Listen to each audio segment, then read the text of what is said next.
LA Kings fans praising GM Rob Blake. That and more on this fan feedback edition of Locked On LA Kings.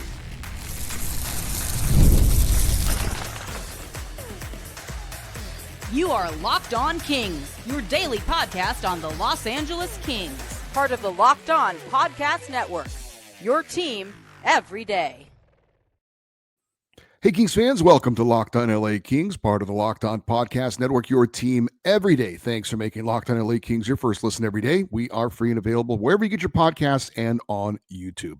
I'm Eddie Garcia, your host of Locked On LA Kings. I've worked in sports media for the past 30 years, also co-host of the Puck Podcast, a weekly NHL review show that's been putting out content for the past 18 years, and a passionate LA Kings fan for over 30 years. You can enjoy the NFL season with a big return on FanDuel. New customers can place a $5 bet, and you'll get started with $150 in bonus bets if your first $5 bet wins. Visit FanDuel.com to get started.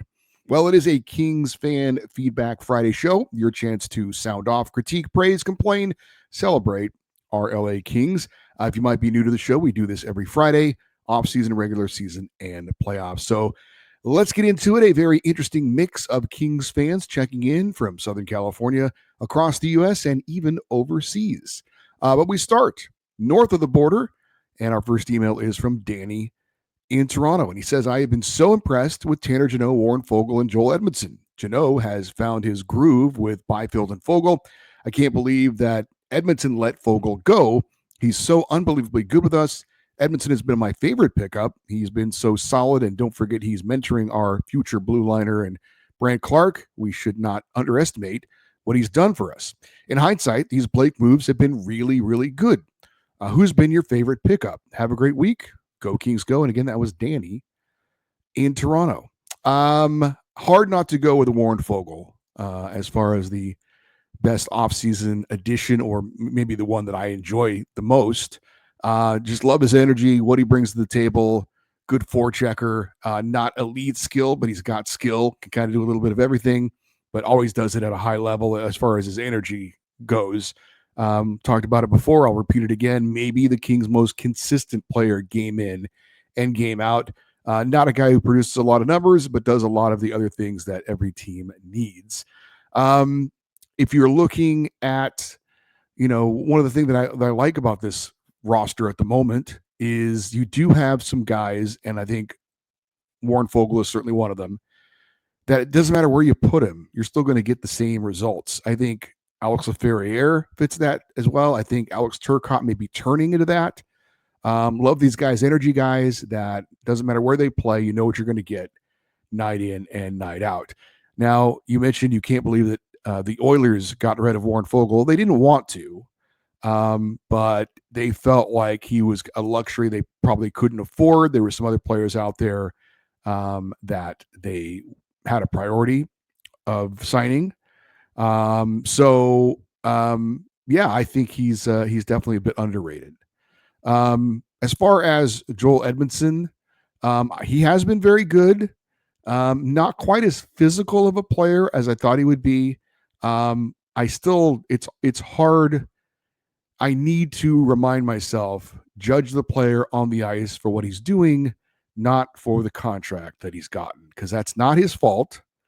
And it shouldn't taint what he has done on the ice. And he's done a very good job. That said, I hate the contract he was signed to. I hate the term. I hate the number.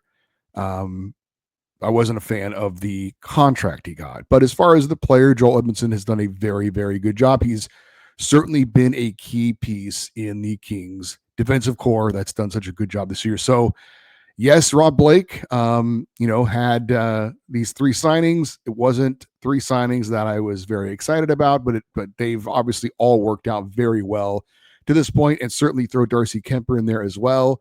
Rob Blake gets rid of the Pierre-Luc Dubois mistake.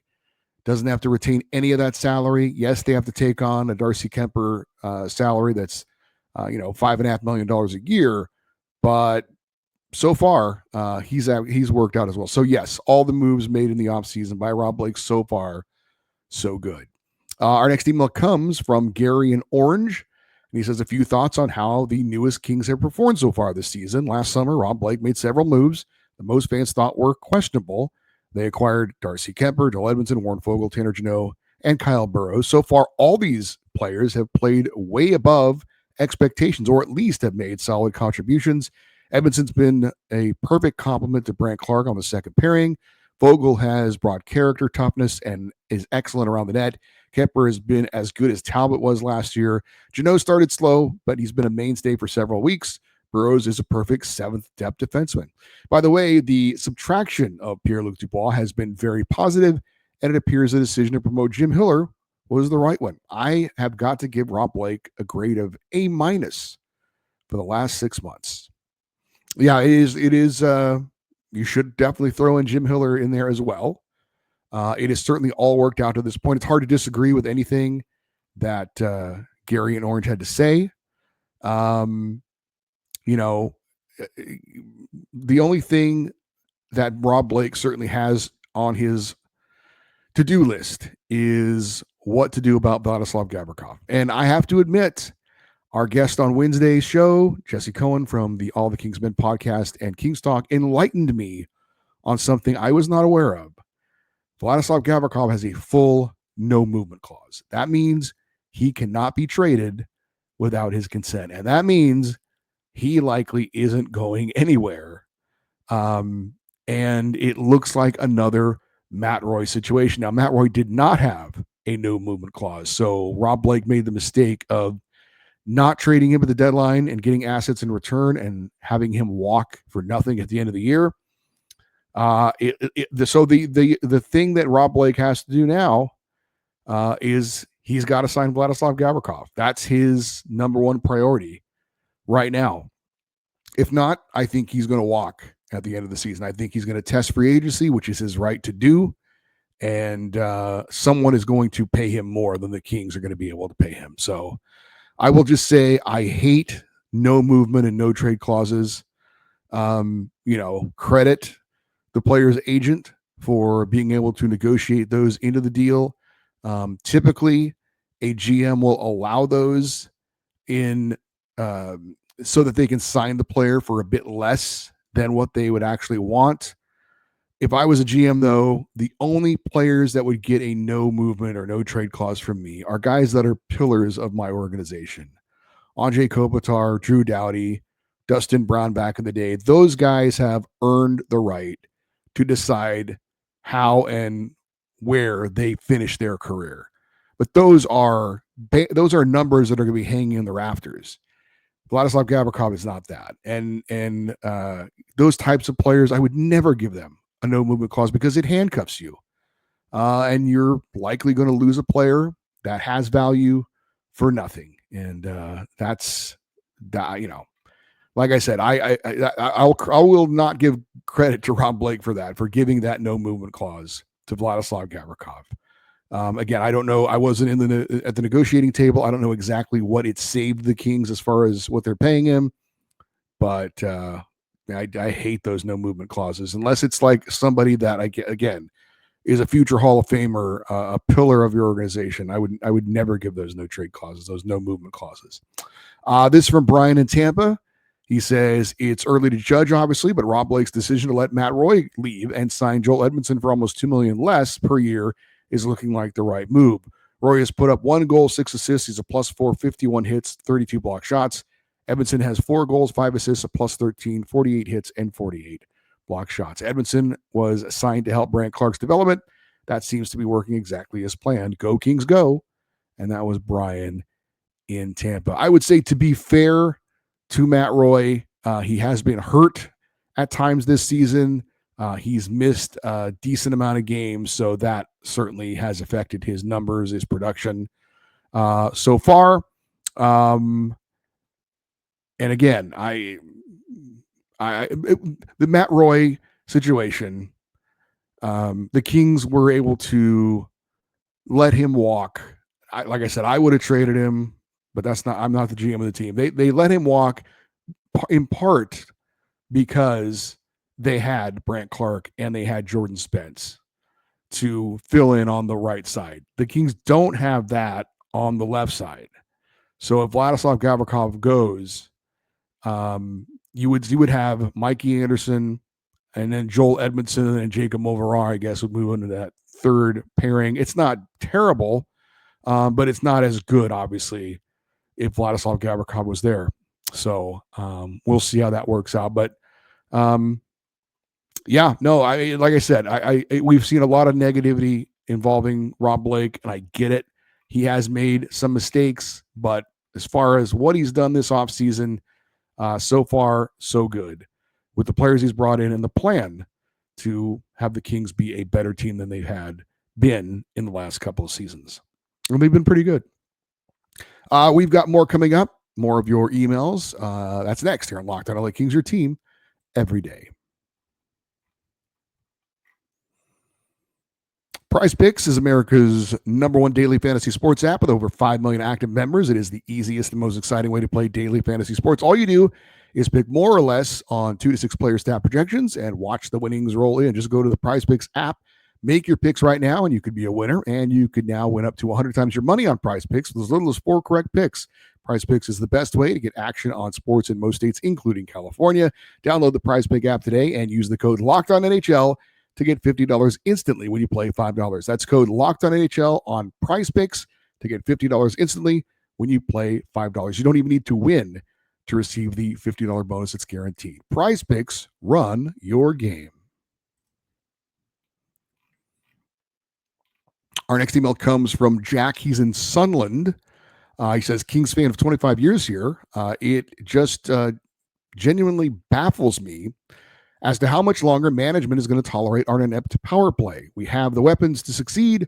Surely at this point, it comes down to coaching and hiring the guy who ran the worst power play in the league last year. In any case, great work on the pod. Love listening every day. Go Kings, go. Jack in Sunland. Jack is referring to Newell Brown, who the coach hired after he was let go by the Ducks in the offseason. And I guess Jack would like to see Brown dismissed when he asks how much longer is management going to tolerate our net power play. If that's the case, if that's what Jack was getting at, it is very, very rare for teams to make in-season assistant coaching changes. It just doesn't happen very often. I don't anticipate that happening with the Kings. It is a mystery to me that the power play has not been better. Honestly, it doesn't even need to be great. I just think if it was, we've got a great penalty kill, so the special teams is certainly good there. But the power play, just being good on the power play and being decent, middle of the pack, would make the Kings so much better. And ironically, Jim Hiller was brought in as an assistant to fix the Kings' power play issues. He did a really good job at it under Todd McClellan in his first season. Took a little bit of a step back last year. Now this year, it has been just flat out bad. Ruben Gabriel in West Covina checking in. He says, wanted to follow up on my Quinton Byfield email from last week about him stepping up and finishing. Byfield's performance against the Rangers proves he has it in him to be a great Kings player. Watching Q break a Rangers player's ankles with a between-the-leg pass to himself and his exceptional puck handling to feed Fogle for the goal was phenomenal. When questioning Q's, or when watching Q's use of his body to block the back checker to snipe the pass from Fogle to score was outstanding. We just need more of this from Q. I hope his performance against the Rangers boosts his confidence. Love the show, Eddie. Go Kings, go. And go Rain, go. Ruben Gabriel in West Covina. Yeah, I don't think people, if they're paying attention, I don't think anyone should question Quinton Byfield's abilities, his skills, what he has. And he's got the size, he's got the reach, he's got the speed, he can skate. It's not that he doesn't have the skills, it's that he doesn't consistently use those skills to obviously put up the numbers. And that's really what separates the good players from the great players, the consistency at which they perform at a high level. So again, I don't think anyone doesn't believe that Quinton Byfield doesn't have the ability. It's just learning to be more consistent. Our next email comes from Calvin, and he's in Malaysia. How about that? He says, I love listening to the podcast on my way to work. Sometimes it happens before a game. Thank you for your effort. It is much appreciated from all of us Kings fans. Well, thank you very much, Calvin.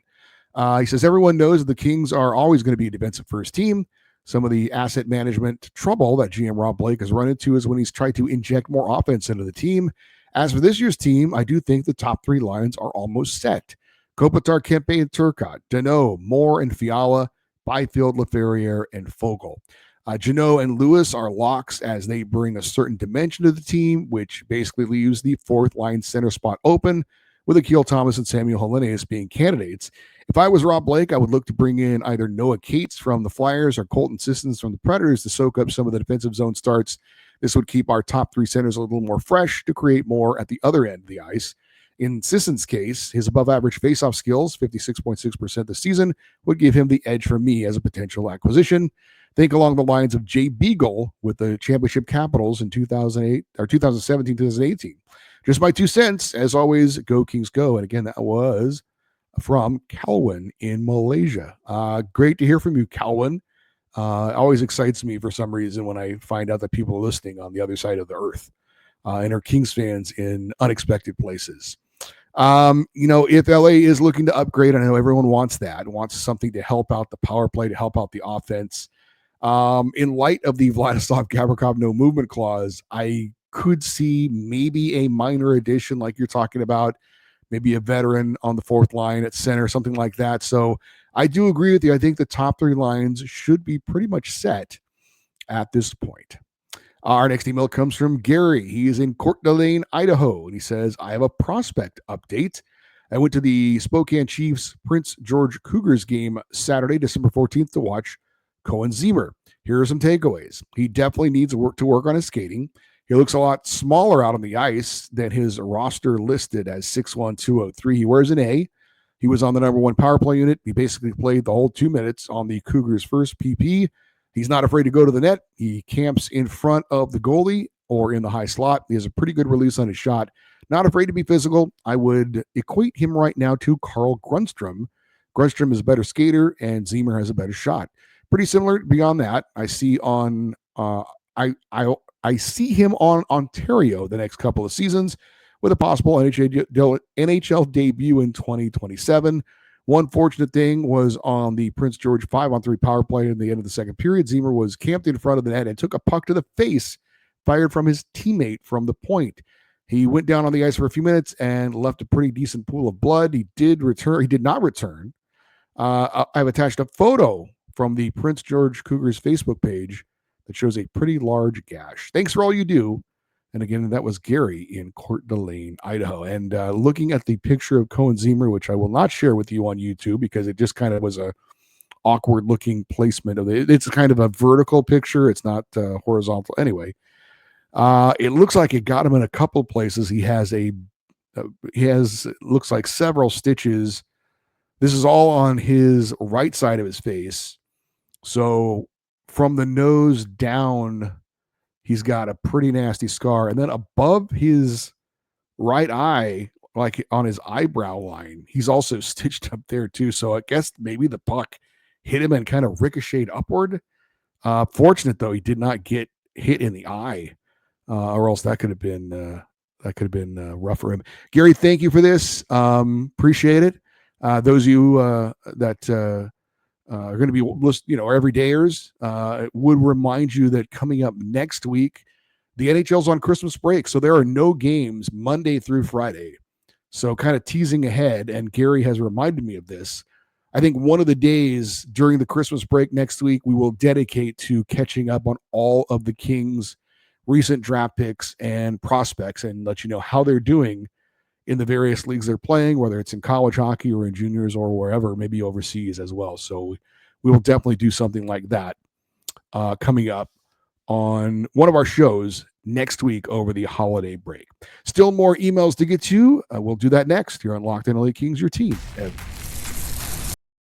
And that's the wrong one. Here we go. How long have you been doing this? Hey, I want to remind you that you can get ready to tackle the NFL season with FanDuel, America's #1 sportsbook, because right now new customers can bet $5 and get $150 in bonus bets if you win.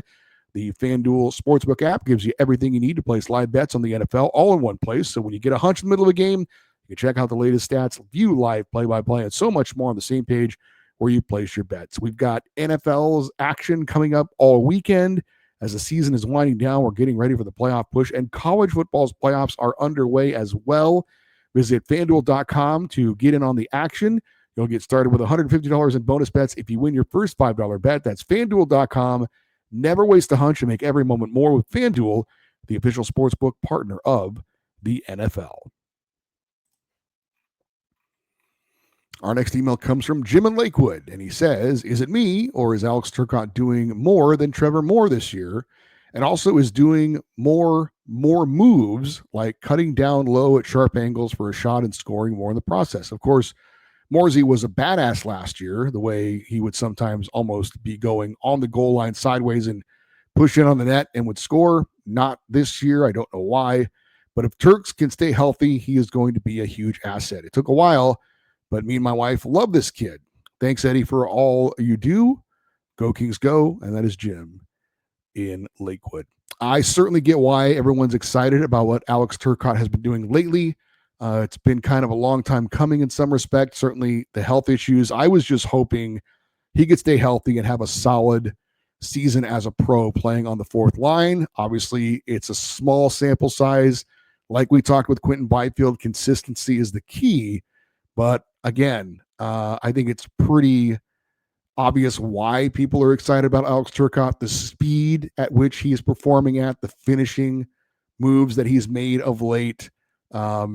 And yeah, I agree with Jim. He is somebody who could be a real asset that really wasn't looked upon to be that kind of player so quickly. Hopefully that is the case. It would be a great story. Oren in Brooklyn checks in. He says, every day you're here. Great show. Keep up the good work. Thank you, Oren. He says, adding to what you said about Kopi's pronunciation in the Philly game, I feel like the Kings are not getting their fair share of news coverage.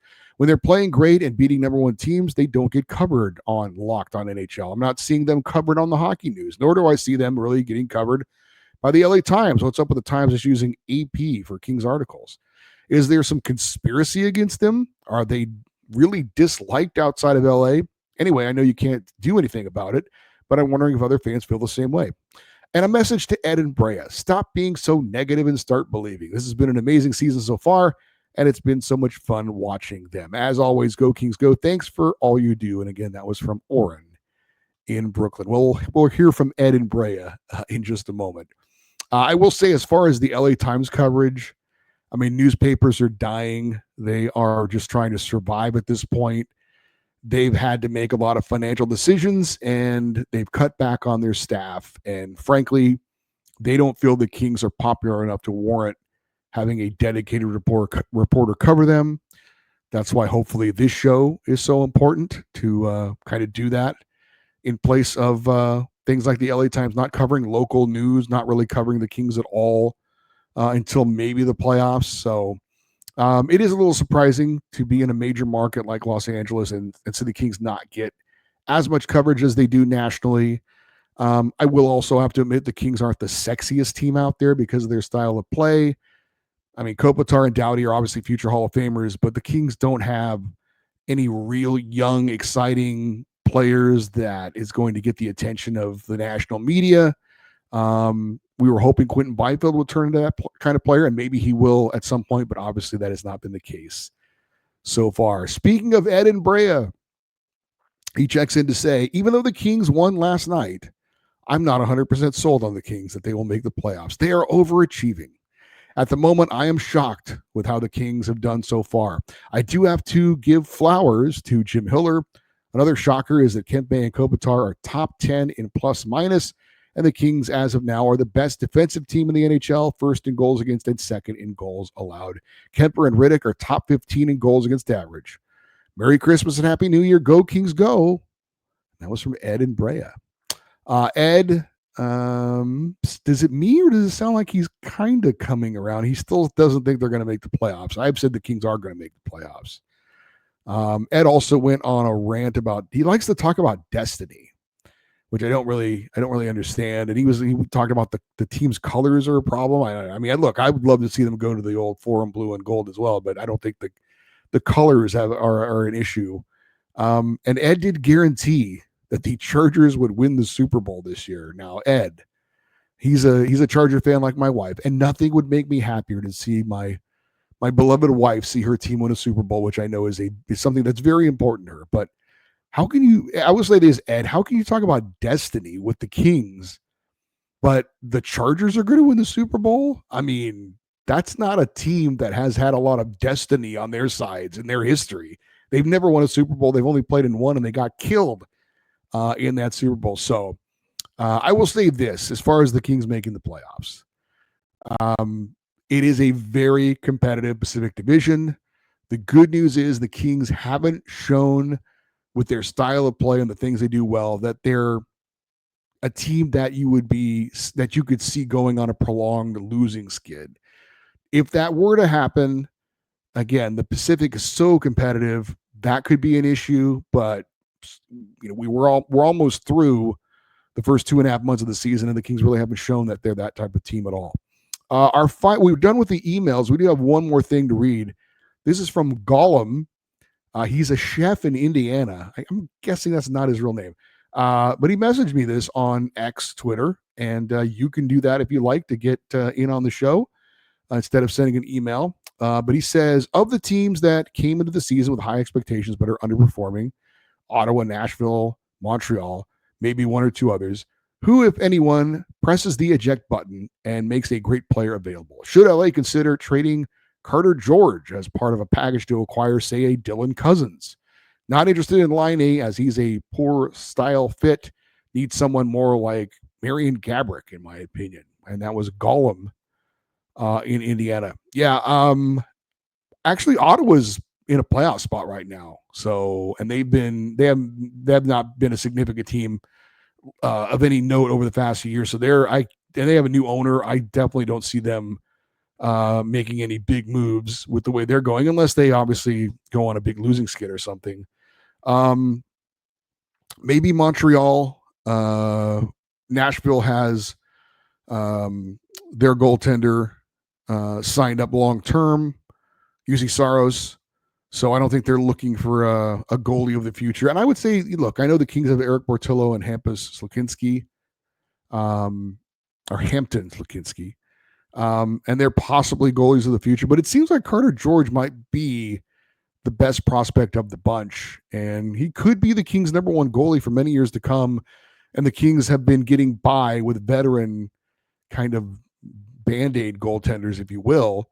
So I look, when the Kings, you mentioned Marian Gavrikov, when the Kings went out and got him, they had already won a cup, and their championship window was very much open. And so they went and made an aggressive move to get a guy who could help, and he obviously helped them win their second cup. But I don't know that the Kings should be in any kind of all-in kind of move right now to sacrifice one of their top prospects. So I would not be in favor of getting rid of Carter George to try and bring in somebody that could help the Kings this season. I don't know that would be, the old cutting off your nose to spite your face. Hey, thank you to everyone who took the time to email, or in the case of Gollum, messaging. This show is literally not possible without your participation. So thank you for that. If you want to get in on a future fan feedback show, the email address is lockedoneddie@gmail.com. We'd love you to stay interactive with the show on social media. We're on X, we're on Twitter, we're at LockedOnLAKings. Coming up next week, as I mentioned, we have the Christmas break. But on Monday's show, we'll be recapping the 2 games the Kings are playing over the weekend. Saturday, early morning, 10:30 a.m. Pacific time, Kings against the Predators. And then on Sunday, Kings against the Washington Capitals. No Alexander Ovechkin in that one for Washington. He's not playing before the Christmas break. So we're going to recap 2 games on Monday's show. And then Tuesday, Wednesday, Thursday, we'll have a couple of special guests. We'll do a show that's dedicated to Kings prospects, tell you how they're doing so far this year. And then, of course, Friday, we'll have another Kings fan feedback show as they return home and host the Edmonton Oilers on Saturday. That will be definitely one to watch and be excited about. I'm Eddie Garcia. Thank you for listening and watching this episode of Locked On LA Kings, part of the Locked On Podcast Network. Your team every day. Have a great weekend. We will talk to you on Monday. And as always, go Kings go.